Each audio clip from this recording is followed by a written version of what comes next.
사랑하는 팔치구 성도님들, 은혜로운 한 주 보내셨나요? 지난주에는 개천절 연휴, 이번 주에는 한글날 연휴가 이어져서 10월이 참 빠르게 지나가는 것 같습니다. 바쁘고 빠른 일상들 가운데 코로나로 인해 많은 어려움과 제한 속에서도 온라인으로 진행되는 성경 공부의 자리에 참여하고 계시는 여러분 가운데 하나님의 크신 은혜가 넘치시기를 소망합니다. 이제 지난 시간까지 하반기 성인 성서 연구 5번째 시간을 보내면서 오늘은 6번째 시간으로 절반의 시간을 보내고 있는데요. 남은 시간들도 함께 참여하셔서 출애굽기 구원의 여정을 저와 함께 완주하여 출애굽을 통해 역사하시는 하나님을 더욱 깊이 만날 수 있는 시간이 되실 수 있기를 바랍니다. 지난 시간까지는 출애굽기 1장에서 14장까지의 말씀을 함께 공부했는데요. 지난 시간까지 공부했던 내용들을 먼저 살펴보도록 하겠습니다. 출애굽기를 요약할 수 있는 5가지 동사였죠. 이제는 여러 번 반복해서 잘 기억하고 계시리라 생각됩니다. 보고 듣고 알고 내려가서 건져내고 인도하여 데려가려 하노라. 여기에서 지난 시간 인도하여의 내용에 대해 공부했습니다. 하나님께서 이스라엘 백성들의 고난을 보고 듣고 아시고 하나님께서 하나님의 대행자 모세를 통해 내려오시고 하나님께서 이 백성들을 애굽으로부터 건져내어서 하나님께서 이 백성들을 인도하신다고 살펴보았습니다. 그리고 인도하여 부분에서 유월절 어린 양 사건을 통해 이스라엘 백성들을 하나님의 자녀로 새로운 정체성을 확인시켜 주시고 이 백성들을 애굽에서 떠나 홍해바다에 이르게 되었고 이들이 홍해바다를 건너게 되는 은혜를 입게 되는 과정을 지난 시간까지 살펴보았습니다. 오늘은 출애굽기 15장에서 18장까지의 말씀을 중심으로 홍해바다를 건넌 이스라엘 백성들이 들어가게 되는 홍해 광야길에 대한 말씀을 살펴보도록 하겠습니다. 먼저 아직 본문 말씀을 읽지 못하신 분들은 내용의 이해를 위해서 잠시 강의 듣기를 멈추시고 본문을 먼저 읽고 참여하시면 좋겠습니다. 그리고 아직 강의안을 받지 못하신 분들은 댓글에 달려있는 링크를 통해서 강의안을 먼저 다운받으신 후에 강의에 참여하시면 강의를 이해하는 데 큰 도움이 되리라 생각하게 됩니다. 그럼 이제 본격적으로 제6강의 말씀을 공부해 보도록 하겠습니다. 말씀을 함께 읽겠습니다. 이때 모세와 이스라엘 자손이 이 노래로 여호와께 노래하니 일러스되 내가 여호와를 찬송하리니 그는 높고 영화로우시며 말과 그 탄자를 바다에 던지셨음이로다. 여호와는 나의 힘이요 노래시며 나의 구원이시로다. 그는 나의 하나님이시니 내가 그를 찬송할 것이요 내 아버지 하나님이시니 내가 그를 높이리로다. 하나님의 은혜로 홍해바다를 건너게 되었고 쫓아오는 애굽의 군사들이 홍해바다의 수장된 모습을 지켜본 백성들은 하나님을 찬양하게 되었습니다. 출애굽기 15장 1절에서 21절까지 기록되어 있는 찬양은 크게 두 부분으로 나눌 수 있는데요.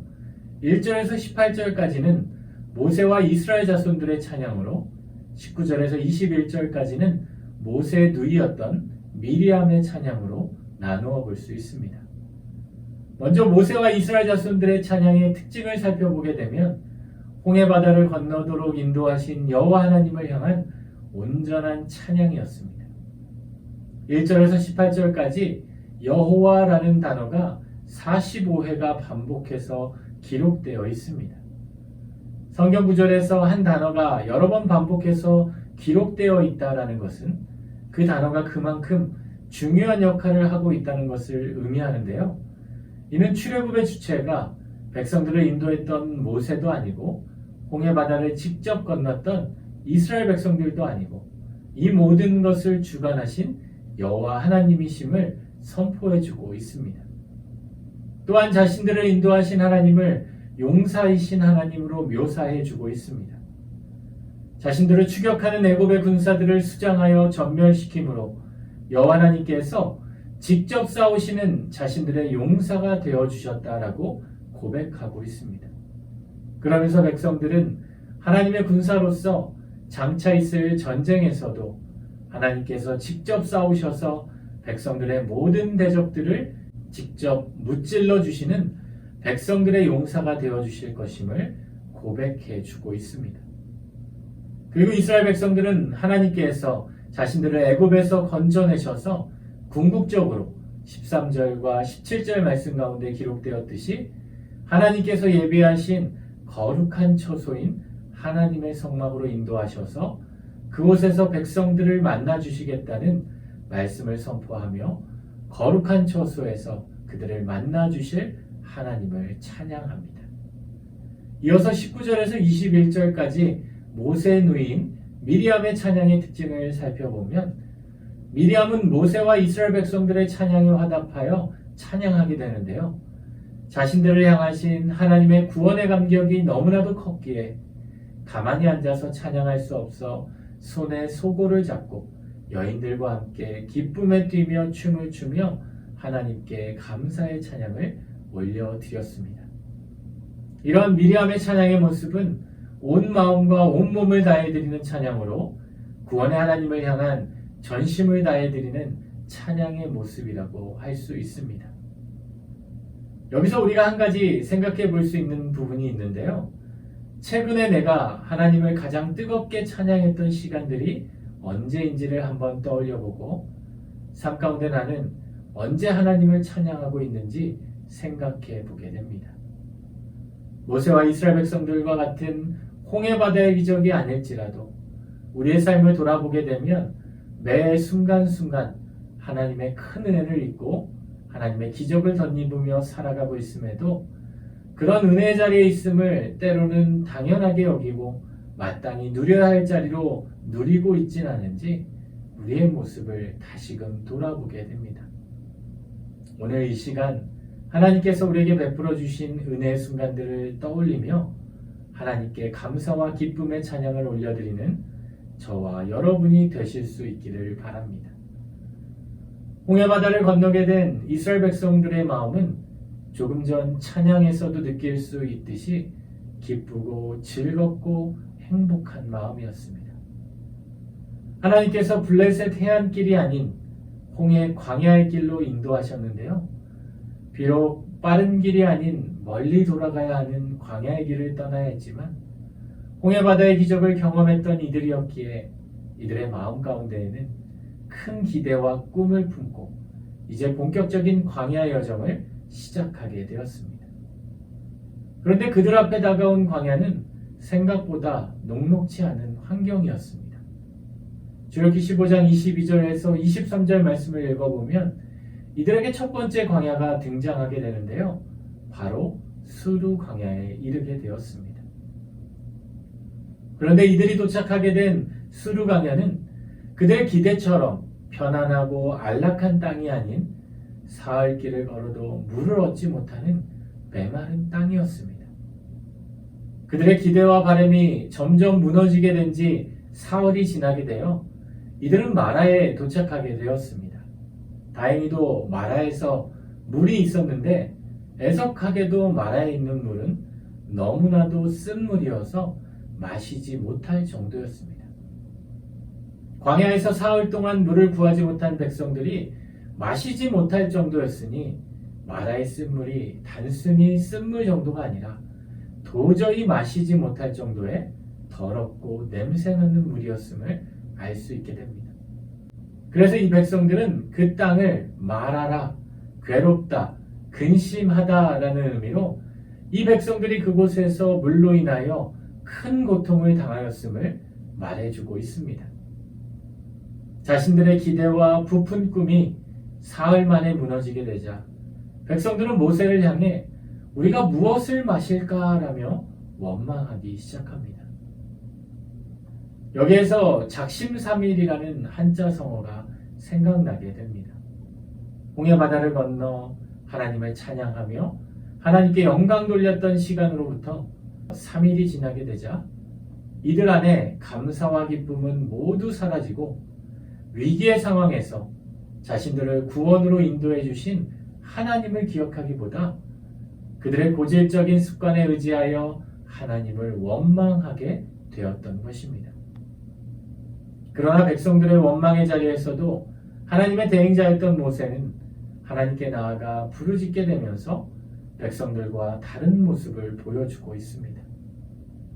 이처럼 신앙이란 위기의 상황 가운데에도 낙심치 않고 하나님의 도우심을 바라며 하나님 앞으로 나아가 하나님께 구하는 것임을 알 수 있게 됩니다.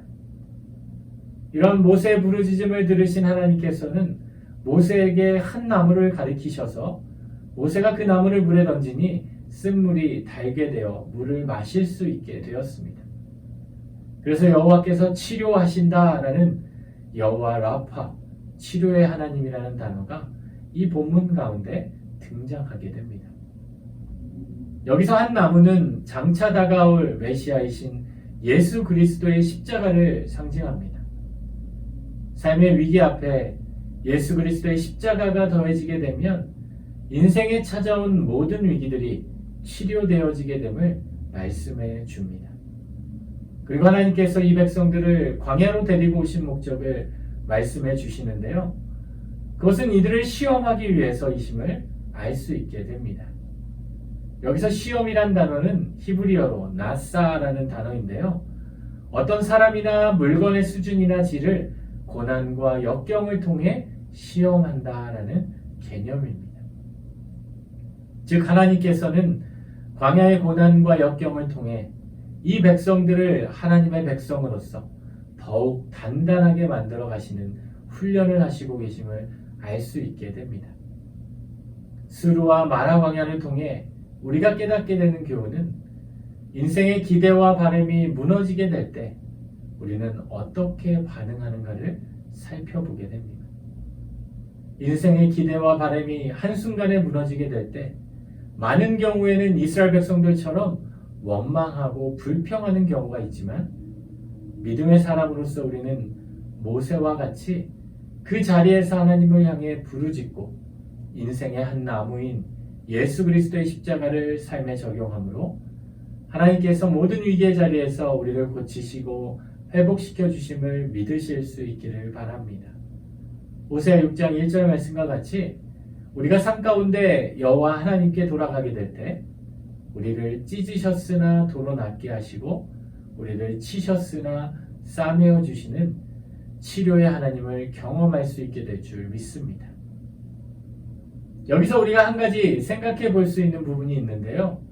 이스라엘 백성들이 수르 광야에서 물을 구하지 못하고 사흘길을 찾다가 마라의 쓴물을 만나 하나님을 향해 원망하였지만 모세의 기도를 통해 치료의 하나님을 경험하게 되었는데요. 이들이 다음 도착한 장소가 바로 엘림이었다라는 것입니다. 엘림에는 물샘 12개와 종려나무 70주가 있었는데요. 광야와 같은 황무지에서 물샘이 12개나 있고 종려나무가 70주나 자라고 있다는 것은 마치 사막에 있는 오아시스를 말해주는 것입니다. 인생의 기대와 바람이 무너진 자리에서 하나님을 향해 원망하고 불평하기보다는 예수 그리스도의 십자가를 삶에 적용하고 나아가는 인생에게 하나님께서는 엘림의 축복을 예비해 주신다라는 말씀입니다. 혹시 여러분 가운데 인생의 기대와 바람이 무너져서 마라의 쓴물과 같은 고통의 상황에 놓여 있는 분들이 계신가요? 그 자리에서 낙심하고 좌절하거나 원망하거나 불평하기보다는 예수 그리스도의 십자가를 적용하여 바라봄으로 여호와 라파의 하나님께서 우리를 치료하시고 엘림의 축복을 예비하심으로 그 은혜를 경험하는 저와 여러분이 되실 수 있기를 바랍니다. 엘림에 도착한 이스라엘 백성들이 다음으로 도착한 땅은 신광야였습니다. 출애굽을 시작한 1월 14일 저녁이 지나고 한 달이 지난 2월 15일이었기에 애굽에서 가져온 양식들이 거의 다 떨어진 상태였을 것입니다. 그러자 이들은 또다시 위기 앞에서 모세를 찾아가 하나님을 향해 우리를 이 광야에서 죽여 죽게 한다라며 원망과 불평을 쏟아내기 시작합니다. 이들의 원망의 내용을 살펴보게 되면 재미있는 부분들이 있는데요. 이들이 과거 애굽의 노예 시절을 떠올리면서 애굽 땅에서 고기 가마 곁에 앉아 있던 때를 그리워하고 있다라는 것입니다. 고기를 배불리 먹었던 시절이 아니고 고기 가마 곁에 앉아 그 고기 냄새를 맡았던 그 시절을 그리워하고 있다라는 것이죠. 그러한 어리석은 이스라엘 백성들을 향해서 하나님께서는 이번에도 하늘의 양식을 비같이 내리시겠다라며 백성들이 일용할 것을 날마다 거두게 될 것이라고 말씀해 주셨습니다. 그러시면서 저녁에는 고기를 주어 먹게 하시고 아침에는 떡을 주셔서 배부르게 해주실 것이라고 말씀해 주셨습니다. 아침에 주신 떡은 만나이고 저녁에 주신 고기는 메추라기였는데요. 이것을 내려주심에도 하나님의 원칙이 있었습니다. 그것은 각 사람당 한 오멜씩 거두게 하셨고 6일째 되는 날은 다음 날 안식일을 지키기 위해 2오멜씩 거두게 하셨는데요. 오멜은 한 사람이 먹기에 부족함이 없이 또 남김없이 먹을 만큼의 양이었습니다. 그리고 그것을 다음날 아침까지 남겨두지 말라 하셨고 이를 순종하지 않고 남겨둔 경우에는 그것에 벌레가 생기고 냄새가 나게 되었습니다. 하나님께서 특별히 백성들에게 이러한 원칙을 두신 것은 이들로 하여금 물질에 대한 욕심을 내지 않게 하기 위함이며 광야에서도 안식일을 거룩히 지키게 하기 위함이었습니다. 이렇게 함으로써 백성들은 매일매일 한 오멜씩 양식을 거두게 되면서 매일의 삶에 하나님께서 채워주시는 은혜를 기억할 수 있게 되었던 것입니다.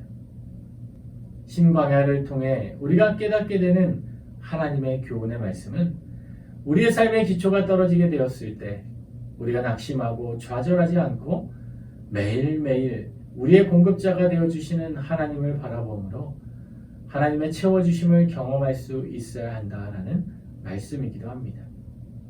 우리가 제4강에서 새로운 질서를 세우신 하나님에 대해 공부하면서 두 번째 질서였던 무교병을 먹으라 해서 하나님이 우리 인생의 공급자가 되어주신다라고 공부했었는데요.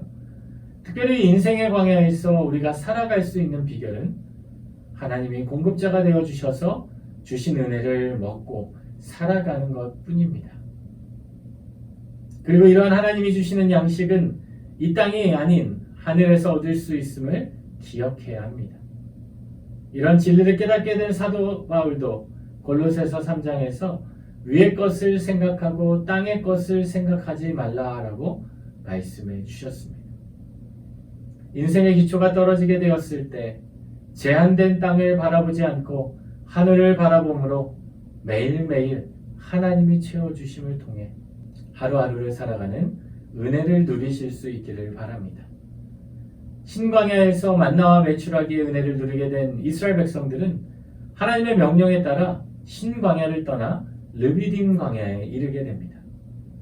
르비딤이라는 이름의 뜻은 원기회복, 쉬는 장소라는 의미를 지니고 있는 것으로 원래는 여러 샘들과 개울들이 있는 지역이었는데 가뭄으로 인해 물이 마른 상태여서 백성들이 그곳에서 마실 물을 구하지 못하게 되었습니다. 쉴 수 있는 장소, 회복의 장소로 불려졌던 르비딤에서 마실 물을 구하지 못하자 이스라엘 백성들은 모세와 다투게 되었고 결국에는 어찌하여 우리를 이 광야에서 목말라 죽게 하느냐라며 원망하고 불평을 늘어놓기 시작합니다. 사실 물을 구하지 못했던 사건은 르비딤에서 처음이 아니라 이전에 수르 광야에서 마라의 쓴물 사건에서도 경험했던 백성들이었지만 이들은 과거의 은혜는 모두 잊은 채 갈증을 해결하기 위해 다시금 하나님을 향해 원망하게 되었습니다. 그러나 이렇게 하나님을 향해 원망하는 백성들과 달리 모세는 원망과 불평의 자리에서도 여호와 하나님께 나아가 부르짖게 되었습니다. 앞에서도 그랬듯이 모세는 문제 자리에서도 자신이 결정하여 처리하기보다 하나님께 나아가 지혜를 구하며 어떻게 해야 할지를 늘 묻는 사람이었습니다. 하나님께서는 그러한 모세의 부르짖음을 들으시고 모세를 향해 지팡이를 손에 잡고 가서 반석을 치라고 하시며 그곳에서 물이 나오게 될 것이라고 말씀해 주셨습니다. 르비딤 광야를 통해 우리가 깨닫게 되는 하나님의 교훈의 말씀은 우리 인생의 공허함과 영적인 갈증이 생기게 될 때 생수의 근원 되시는 하나님께 나아가 생수의 강을 경험할 수 있어야 합니다. 요한복음 7장 말씀을 보면 누구든지 목마르거든 내게로 와서 마시라. 나를 믿는 자는 성경의 이름과 같이 그 배에서 생수의 강이 흘러오리라 하시니, 생수의 강이 흘러넘치는 주님께로 나아갈 때 우리의 삶이 메마르지 않고 은혜의 강이 흐르게 된다라는 말씀이기도 합니다. 여기서 하나님께서 모세를 통해 반석을 치라고 명령하신 말씀은 공허함과 목마름의 자리에서 하나님을 향해 간절히 기도하라는 말씀입니다. 여러분은 인생에 찾아온 공허함과 목마름의 자리에서 어떻게 그 공허함을 채우고 목마름을 채우고 계신가요? 하나님께서 간절히 기도함으로 우리의 반석이신 주님이 주시는 생수의 강을 누릴 수 있는 은혜를 누리시기를 바랍니다. 이어서 르비딤에서 또 한 가지 사건이 발생하게 되는데요. 이스라엘 백성들에게 아말렉이 침입하여 전쟁을 벌이게 되었습니다. 아말렉은 에서의 손자인 아말렉이 낳은 후예들로 이스라엘 민족들과는 먼 친척이 되는 관계입니다. 그런데 이들은 이스라엘 백성들이 홍해바다를 건너 르비딤에 이르게 되자 혹시라도 자신들의 영토에 대한 소유권을 뺏기진 않을까 두려운 마음에 이스라엘 백성들을 침입하여 기습 공격을 하게 되었습니다. 갑작스런 기습을 당한 이스라엘 백성들이 우왕좌왕할 틈도 없이 모세는 하나님이 주신 지혜로 여호수아를 향해 아말렉과 싸우도록 지시하고 자신은 하나님의 지팡이를 손에 잡고 산 꼭대기에 서겠다고 말합니다.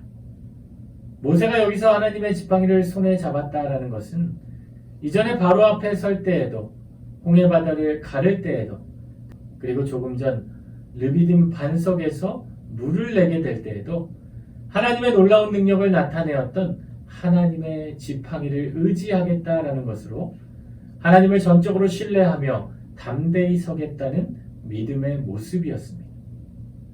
그리고 그러한 모세의 담대한 믿음의 모습을 보신 하나님께서는 여호수아를 아말렉과의 최전방에 싸우게 하시고 모세와 아론과 훌이 함께 손을 들고 기도하게 해주셨습니다. 여기서 몇 가지 세밀히 살펴볼 말씀이 있는데요. 먼저 손을 들고 기도했다라는 것은 모세가 하나님을 향해 간절히 기도했다라는 모세의 간절함이 담겨져 있는 기도였음을 알 수 있게 됩니다. 또한 여기서 모세와 함께 기도했던 아론은 모세의 형이었고 훌은 역사 속에서 모세의 누이였던 미리암의 남편으로 전해지고 있습니다.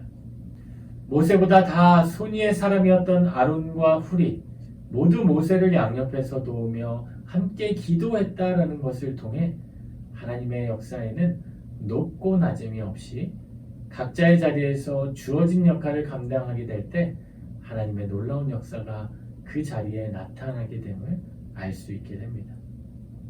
아말렉 광야를 통해 우리가 깨닫게 되는 하나님의 교훈의 말씀은 때론 우리 인생의 사람과의 관계로 인해 사람 원수가 우리 앞길을 가로막을 때가 있음을 경험하게 되는데요. 때로는 그것이 나의 잘못과 실수일 때도 있지만 때로는 그것이 오해로 인한 발생한 문제가 될 수도 있습니다. 그럴 때마다 우리는 인간적인 감정에 앞서 다투고 싸우기보다는 함께하는 이들과 함께 기도의 손을 맞잡고 서로의 문제를 위하여 함께 기도하며 나아갈 때 하나님께서 모든 일들을 풀어주시고 하나님께서 모든 일들을 열어주시는 은혜를 누릴 수 있기를 바랍니다. 그래서 예수님께서도 마태복음 18장에서 두세 사람이 내 이름으로 모인 곳에는 나도 그들 중에 함께 있겠다라고 말씀하시면서 믿음의 공동체 안에서 함께 모여 마음을 모으고 뜻을 모으고 기도하기를 힘쓰라고 권면해 주셨습니다. 여기서 우리가 한 가지 생각해 볼 수 있는 부분이 있는데요. 우리의 인생은 우리가 원치 않아도 때로는 아말렉과 같은 우리를 가로막고 우리를 힘들게 하는 어려움을 만나게 됩니다. 그런데 그럴 때 우리에게 모세와 함께 기도했던 아론과 훌 같은 함께 기도해주고 함께 협력해 줄 수 있는 믿음의 동역자들이 우리에게 얼마나 있는지를 생각해 볼 수 있기를 바랍니다. 또한 누군가가 나에게 그러한 믿음의 동역자로 우리를 위해 중보 기도를 해주듯이 나는 또 누군가의 믿음의 동역자로 중보 기도자의 역할을 잘 감당해주고 있는지 우리의 모습을 다시금 돌아볼 수 있기를 바랍니다. 우리를 위해 함께 기도해줄 믿음의 동역자들이 많은 자리에 또 누군가를 위해 우리가 믿음의 동역자가 되어줄 때 하나님께서는 그 삶을 통해 놀라운 일들을 역사하게 되실 줄 믿습니다. 마지막으로 이스라엘 백성들이 들어가게 된 광야는 신의 광야였습니다. 신의 광야에 들어가기까지의 장정만 60만 명이 되는 이스라엘 이 백성들을 인도하는 모세의 리더십은 거의 소진 상태였습니다. 백성들을 재판하느라 아침부터 저녁까지 앉아 있어야 할 정도였습니다. 모든 리더십이 모세를 통해 이루어지게 되면서 모세 리더십은 높아졌지만 자신에게 편중된 역할로 인해 모세는 육적으로도 영적으로도 많이 지쳐 있습니다. 그때 모세는 하나님께 묻고 지혜로운 어르신이었던 장인 이드로에게도 귀를 기울여서 지혜로운 방법을 얻게 됩니다. 이처럼 하나님께서는 하나님의 말씀을 통해 지혜를 주시기도 하시고 믿음의 공동체 안에서 서로를 존중해 줄 때 지혜를 주시기도 하십니다. 하나님께서 모세 리더십에 힘을 주시고 회복하시기 위해 주신 방법은 함께 사역할 드림팀을 세우는 방법이었습니다. 이를 위해 능력이 있는 자들을 세우게 하셨는데요. 무엇이 능력이 있는 자인가 보면 하나님을 두려워하는 자, 진실한 자, 불의한 이익을 미워하는 자를 세워서 모세와 함께 백성들을 섬기도록 해주셨습니다. 흔히 능력이 있는 자라고 하면 세상에서 성공한 자, 재물이 많거나 높은 지위나 학벌을 가진 자를 능력 있는 자로 바라보지만 하나님의 눈에 능력 있는 자는 세상의 시각과 기준과 전혀 다른 하나님을 두려워하고 진실하고 불의한 이익을 미워하는 자들이 바로 하나님 앞에서 참된 능력이 있는 자라는 말씀입니다. 신의 광야를 통해 우리가 깨닫게 되는 하나님의 교훈의 말씀은 하나님 나라의 사역은 나 혼자 하는 것이 아니라 믿음의 공동체 안에서 함께할 믿음의 사람들을 세워서 함께하는 일이라는 말씀입니다. 이를 위해서 공동체 안에서 능력 있는 자들, 하나님을 두려워하고 진실하고 불의한 이익을 미워하는 자들을 세워서 하나님의 귀한 일들을 함께 이루어가는 드림팀을 만들어갈 수 있어야 합니다. 사도 바울도 로마서 8장에서 우리가 알거니와 하나님을 사랑하는 자, 곧 그의 뜻대로 부르심을 입은 자들에게는 모든 것이 합력하여 선을 이루느니라 라며 믿음 안에서 합력하여 선을 이루어가는 것이 중요한 일임을 강조해 주었습니다. 우리 공동체 안에서도 우리 교구와 구역 안에서 교구장님을 도와서 또 구역장님과 권찰님을 도와서 우리의 믿음의 성도들이 합력하여서 드림팀으로 하나님께서 기뻐하시는 구역을 만들어가는 한 주간이 되시기를 바랍니다. 지금까지 출애굽기 15장에서 18장까지의 말씀을 살펴보면서 이스라엘 백성들이 들어가게 된 5가지 광야를 살펴보므로 이들을 광야로 인도하신 하나님의 구체적인 목적과 각 광야에서 하나님께서 이들을 어떻게 건지시고 인도하셨는지 또 광야를 통해 하나님께서 주시는 교훈의 말씀이 무엇이었는지를 살펴보았습니다. 화면에 나오는 표로도 우리가 살펴볼 수 있게 되는데요. 이러한 이스라엘 백성들이 들어가게 되었던 광야가 오늘날 저와 여러분의 삶 가운데에도 계속해서 찾아오기에 우리는 이러한 인생의 광야에서 하나님을 어떻게 의지하며 어떻게 삶 가운데 적용하며 살아가야 하는지를 오늘 말씀을 정리하며 몇 가지로 살펴보도록 하겠습니다. 첫째로 우리를 광야로 인도하신 분이 하나님이심을 기억해야 합니다. 때로 우리가 원치 않지만 우리가 만나게 되는 인생의 광야길에서 우리를 이 광야의 자리로 인도하신 분은 하나님이심을 기억하며 살아야 합니다. 그래서 우리는 인생의 광야에서 하나님이 나를 잊으셨거나 버리신 것이 아니라 우리를 하나님의 자녀로 더욱 성숙하게 만드시기 위한 훈련의 시간임을 깨닫고 하나님을 향해 더욱 찬송하고 기도하는 시간을 가지며 살아가야 합니다. 둘째로 우리를 하나님께서는 광야에서 우리를 만나주시는 분이심을 기억해야 합니다. 광야라는 단어의 히브리어는 미드바르라는 단어인데요. 이 단어에서 파생된 단어가 히브리어 드비르라는 지성소라는 단어를 가리킵니다. 지성소는 하나님의 성막 가운데에도 특별히 하나님의 임재가 임하는 곳인데 하나님께서 하나님의 성막 지성소에서 임하실 뿐만 아니라 메마르고 허망한 그 광야의 자리에서도 하나님을 바라보고 하나님을 의지하는 자들을 우리 주님은 만나주시는 분이시라는 말씀입니다. 우리 인생의 광야에서도 더욱 뜨겁게 하나님을 만나도록 하나님을 향해 부르짖고 간절히 찾는 시간을 가지며 살아가야 합니다. 셋째로 우리는 광야에서 하나님의 동역자들과 함께 걸어가야 함을 기억해야 합니다.